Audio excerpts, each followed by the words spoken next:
नमस्कार दोस्तों, study with Dev channel में एक बार फिर से आपका स्वागत है। आज हम आपको आंग्ल मराठा युद्ध बताएंगे जो 2-3 हुए थे युद्ध 3, उसके बारे में चर्चा करते हैं। तो अगली क्लास में हमने जो आंग्ल मैसूर के बारे में बता दिया है। तो आंग्ल मराठा युद्ध जो 1775 से 82 के बीच में हुआ था, 1775 से पहला, तो इसका मुख्य कारण था 1761 में पानीपत की तृतीय युद्ध में मराठे हार गए थे। इसका यही कारण था। जब पेशवा बालाजी बाजीराव था तो उस पर अहमद शाह अब्दाली ने हमला किया। अहमद शाह अब्दाली ने उस पर हमला किया। यही पानीपत तृतीय युद्ध की घटना है। यही पानीपत तृतीय युद्ध की घटना है जब इन्होंने उन पर हमला किया था बालाजी बाजीराव पर।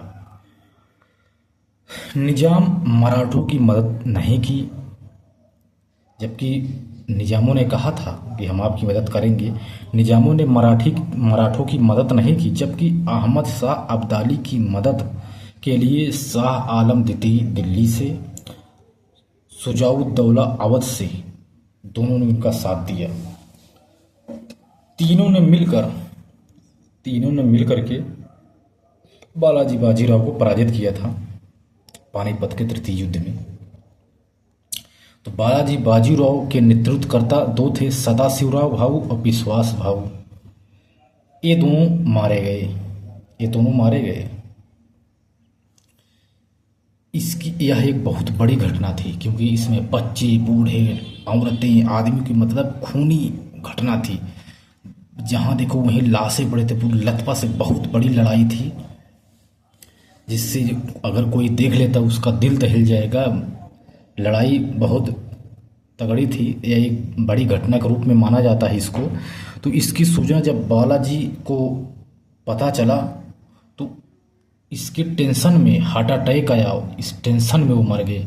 बताइए, इतनी बड़ी घटना हो गई। सदाशिवराव भाऊ मारे गए, विश्वास राव मारे गए, इनका निजाम साथ नहीं दिए, जबकि अहमद शाह का साथ शाह आलम द्वितीय, शुजाउद्दौला, दोनों ने साथ दिया था, इनका कोई साथ नहीं दिया, तो ये हार गए। और जब दोनों मारे गए, इनके नेतृत्वकर्ता सदाशिवराव भाऊ, विश्वास राव, तो इनकी जानकारी एक सैनिक ने दी थी बालाजी बाजीराव को। तो यह सूचना सुन करके, जो एक घटना है, जो ये घटना का जब के बारे में इनको बताया गया, तो ये सुन करके वो मर गए। 1761 में पानीपत का जो तृतीय युद्ध होता है, इसमें मराठा बालाजी बाजीराव यानी मराठा पराजित होते हैं। तो बालाजी बाजीराव की मृत्यु हो जाती है।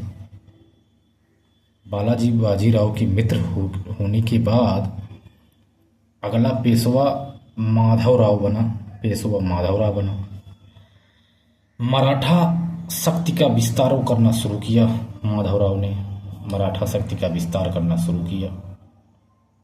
अब क्या था, अब वो फिर से शाह आलम द्वितीय को फिर से गद्दी पर बैठाया गया। वहाँ गद्दी, क्योंकि जब अंग्रेज थे नहीं, तो शाह आलम द्वितीय को अब गद्दी पर बैठाया गया दोबारा। तो एक थे महादजी सिंधिया, इन्हीं की सहयोग से शाह आलम द्वितीय को फिर से गद्दी पर बैठाया गया। अब 1772 में माधवराव की मृत्यु हो जाती है, जो बालाजी बाजीराव के पुत्र हैं माधवराव। इनकी मृत्यु हो गई 1772 में। तो 1772 में इनकी मृत्यु के बाद इनका पुत्र था नारायण राव, वह पेशवा बने। तो नारायण राव के पेशवा बनने पर उनके चाचा थे रघुनाथ राव। इन्होंने छल किया, क्योंकि वो चाहते थे कि हम पेशवा बने। वो अपने पेशवा बनने के छल से उन्होंने छल किया और नारायण राव की हत्या करवा दिया। नारायण राव के दादा थे नाना फडणवीस, जो माधवराव के ही सैनिक थे। जब रघुनाथ राव ने छल करके नारायण राव को मार दिया, तो नाना फडणवीस ने रघुनाथ राव को पेशवा के रूप में नहीं देखना चाहते हैं क्योंकि वह धूर्त था। तो नाना फडणवीस ने इनका विरोध किया, रघुनाथ राव का विरोध किया। और नारायण राव का एक पुत्र था, शिशु पुत्र था, जो 6 साल से कम ही था, उसको पेशवा उन्होंने बनाया। इनको पेशवा बनाने में एक और मदद किए थे महादजी सिंधिया ने। नाना फडणवीस और महादजी सिंधिया ने दोनों ने मिल करके नारायण राव के पुत्र थे, शिशु पुत्र था, उसका नाम था माधव राव नारायण राव, यानी माधव राव द्वितीय। माधव राव नारायण राव के पिता का नाम है, तो नारायण राव के पुत्र का नाम है माधव राव द्वितीय। नारायण राव के शिशु पुत्र का नाम है माधव राव नारायण राव। तो माधव राव नारायण राव को पेशवा बनाया, जिसको हम माधव राव द्वितीय के नाम से जाने जाते हैं। अब माधव राव द्वितीय पेशवा बन गया और रघुनाथ राव को कहते हैं रघुवा रघुनाथ राव। 1775 में एक स्थिति ऐसी बनती है, इसका कारण बना कि रघुनाथ राव पेशवा बनना चाहता है। तो पेशवा बनने के लालच में वह अंग्रेजों से जाकर मिल गया। जब वह अंग्रेजों से जाके मिला तो उन्होंने अंग्रेजों से संधि की, अंग्रेजों से एक संधि की, सूरत की संधि की और मदद मांगा। अंग्रेजों से संधि करके जो एक संधि की, जिसे सूरत की संधि कहते हैं, इससे इन्होंने मदद मांगा अंग्रेजों से कि अगर आप हमारी मदद करते हैं पेशवा बनने में, हम पेशवा बनने के बाद सालसेट, भड़ोच आदि वह देने का वादा किया। उसके साथ साथ बोला कि हम आपको वसीन क्षेत्र भी दे देंगे। यह दोनों में संधि हुई अंग्रेज और रघुनाथ राव रघुवा के बीच में। तो एक अर्रास का युद्ध होता है जिसमें अंग्रेज पराजित होते हैं। माधव राव द्वितीय और अंग्रेजों के बीच एक अर्रास का युद्ध होता है जिसमें अंग्रेज पराजित हो जाते हैं। तो कोलकाता में मराठा अंग्रेज के बीच में 1776 ईस्वी में पुरंदर की संधि होती है। जब अंग्रेज हार गए, देखो हमने बताया ना, अगर ये हारते हैं तो संधि जरूर करते हैं, तो ये हार गए तो संधि करते हैं। कोलकाता में पुरंदर की एक संधि होती है 1776 ईस्वी में, तो पुरंदर की संधि होती है। इसमें कहा गया कि माधवराव द्वितीय को अब पेशवा माना गया।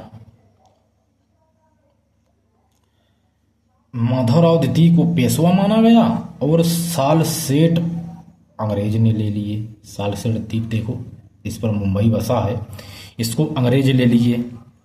लेकिन बम्बई कोलकाता की बात लंदन तक पहुंच जाती है। ये सब जो बातें हैं, बम्बई कोलकाता जो सालसेट की बात है, और कोलकाता में जो मराठों ने अंग्रेज को हराया था अर्रास के युद्ध में, तो ये बात लंदन तक पहुंच जाती है। तो प्रथम आंग्ल मैसूर की युद्ध की स्थिति बनती है, जिससे प्रथम आंग्ल मराठा युद्ध होता है 1775 ईस्वी में या 82 में संधि के से समाप्त होती है। तो युद्ध होता है 1775 में, प्रथम आंग्ल मराठा युद्ध। तो मुंबई में 1779 में तेलगांव का युद्ध होता है, इसमें भी अंग्रेज हार जाते हैं। 1779 में तेलगांव का युद्ध होता है, इसमें अंग्रेज हार गए। हारने के बाद इन्होंने फिर बड़गांव की संधि की। ये अंग्रेज और मराठों के बीच में बड़गांव की संधि होती है जब तेलगांव का युद्ध 1779 में हार गए। अब राघव राव को, जो रघुवा थे, इनको पेंशन भोगी बना दिया गया। आप अब पेंशन लीजिए, आपको पेशवा नहीं बनाया जाएगा। मराठे मैसूर आपस में मिल गए थे, मैंने आपको बताया था मराठे मैसूर आपस में मिल गए थे। तो वारेन हेस्टिंग जब था तो एक पूना में युद्ध हुआ था, एक ग्वालियर में। जो पूना में युद्ध हुआ एक मराठा और अंग्रेजों के बीच में, तो अंग्रेज इसमें हार गए थे और ग्वालियर में जो युद्ध हुआ था इसमें अंग्रेज जीत गए थे। तो जब अंग्रेज जीत गए ग्वालियर में तो 1780 ईस्वी में मैसूर में 1780 मैसूर से भी लड़ाई चल रही थी, हमने बता दिए थे। जो आंग्ल मैसूर युद्ध चल रहा था 1780 में, तो मैसूर से भी लड़ाई हो रही थी। तो 1782 ईस्वी में मराठों से संधि करते हैं, क्योंकि अगर संधि नहीं करते हैं तो उधर मैसूर से लड़ाई चल रही थी, इधर मराठों से भिड़ गए थे। अब दोनों जगह संभालना मुश्किल था, यदि दोनों इकट्ठे हो जाते तो इनका हारना तय था। तो ये बुद्धिमान बहुत थे, चालाक थे, तो ऐसा सोचते थे कि अगर इनकी स्थिति थोड़ी कमज़ोर पड़ती थी तुरंत संधि कर लेते थे। तो 1782 ईस्वी में मराठों से संधि कर लेते हैं और इसकी भूमिका महादजी सिंधिया निभाते हैं। इस संधि का नाम है सालबाई की संधि। जो 1782 ईस्वी में सालबाई की संधि होती है, इससे प्रथम आंग्ल मराठा युद्ध समाप्त हो जाता है। अब पेशवा माधवराव द्वितीय को माना गया और राघवराव को पेंशन भोगी बना दिया गया और वहाँ का पेशवा माधवराव द्वितीय को माना गया। विजित क्षेत्र वापस कर दिए गए। 20 साल तक लगभग लड़ाई नहीं हुई, क्योंकि अंग्रेज जानते थे अगर लड़ाई करेंगे तो हारना सुनिश्चित है। अब 20 साल तक लड़ाई नहीं हुई, तो 1803 तक तो कुछ नहीं हुआ।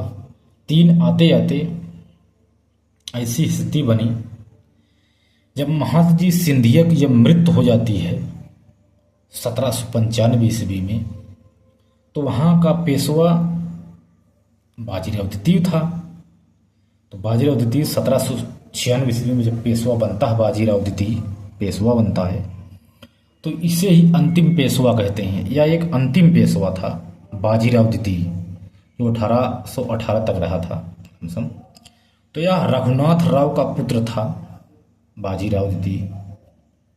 जब माधवराव द्वितीय भी मर गया, 20 साल आते आते युद्ध भी नहीं हुआ, तो महादजी सिंधिया की जब मृत्यु हो जाती 1795 ईस्वी में, तो रघुनाथ राव का एक पुत्र था, रघुनाथ राव का, रघुआ का जो पेंशन भोगी, उनका पुत्र था बाजीराव द्वितीय।